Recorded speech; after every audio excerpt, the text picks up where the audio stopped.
Welcome to journalist today news. గ్రామాల సర్వతోముఖాభివృద్ధిలో సర్పంచుల పాత్ర అత్యంత కీలకమని నాగర్ కర్నూలు జిల్లా కలెక్టర్ బాదావత్ సంతోష్ పేర్కొన్నారు. కల్వకుర్తి డివిజన్ పరిధిలోని 116 గ్రామాలకు చెందిన నూతనంగా ఎన్నికైన సర్పంచ్లకు జిల్లా కేంద్రంలోని ఐటీఓసీ ప్రధాన సమావేశ మందిరంలో నిర్వహించిన రెండో విడత శిక్షణ తరగతులను శుక్రవారం జిల్లా కలెక్టర్ బాదావత్ సంతోష్ ప్రారంభించారు. ఈ సందర్భంగా జిల్లా కలెక్టర్ బాదావత్ సంతోష్ మాట్లాడుతూ స్థానిక సంస్థల్లో మహిళలకు 50% రిజర్వేషన్ కల్పించడం ద్వారా ప్రభుత్వం మహిళా శక్తికి మరింత బలాన్ని ఇచ్చిందని తెలిపారు. మహిళా సర్పంచులు ఈ అవకాశాన్ని సద్వినియోగం చేసుకుని గ్రామాల్లో విధులను పారదర్శకంగా వినియోగిస్తూ సమగ్ర అభివృద్ధి దిశగా కృషి చేయాలని పిలుపునిచ్చారు.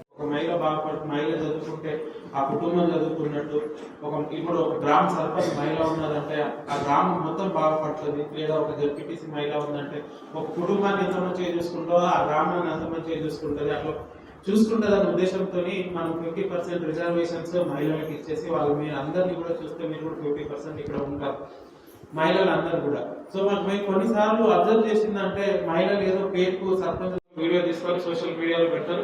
అది మీరు మాట్లాడినట్టు కాదు, ఆ గ్రామం మాట్లాడినట్టు, ఆ గ్రామ ప్రజలు మాట్లాడినట్టు. సో అదొకటి మనము సర్పంచ్ అయిపోయిన తర్వాత అదొకటి మైండ్లో పెట్టుకోవాలి. అండ్ సెకండ్ థింగ్ ఏంటంటే చాలా మంది పెద్ద పెద్ద లీడర్స్ మీ స్థాయి నుంచే మొదలు పెట్టుకొని పెద్ద పెద్ద స్థాయిలకు పోయిన వాళ్ళు, ఇప్పుడు మనం ఎమ్మెల్సీ గారు చూసుకున్నా కూడా లేదా చాలా మంది లీడర్స్ కూడా ఒక సర్పంచ్ గా వాళ్ళ ప్రస్థానం మొదలుపెట్టి ఆ సర్పంచ్ గా ఉన్న 5 ఏళ్ళు ఆయన చేసిన పనితీరు, ఆయన ప్రజలతో కలుసుకున్న పనితీరు, కలుసుకున్న విధానం, ఆయన చేసిన పనితీరు, అభివృద్ధి అన్ని వదిలిపెట్టుకొని ఆ సర్పంచ్ నుంచి మొదలు పెట్టుకుంటే తర్వాత జెడ్పీటీసీఓ, తర్వాత ఎమ్మెల్యేనో, తర్వాత ఎమ్మెల్సీనో, తర్వాత ఎంపీనో, అట్లా చాలా అంచెలంచెలుగా ఎదిగి పైకి పోయారు. సో మీరు సర్పంచ్ గా ఉన్న 5 సంవత్సరాలు నేను సర్పంచ్ నేను చెప్పి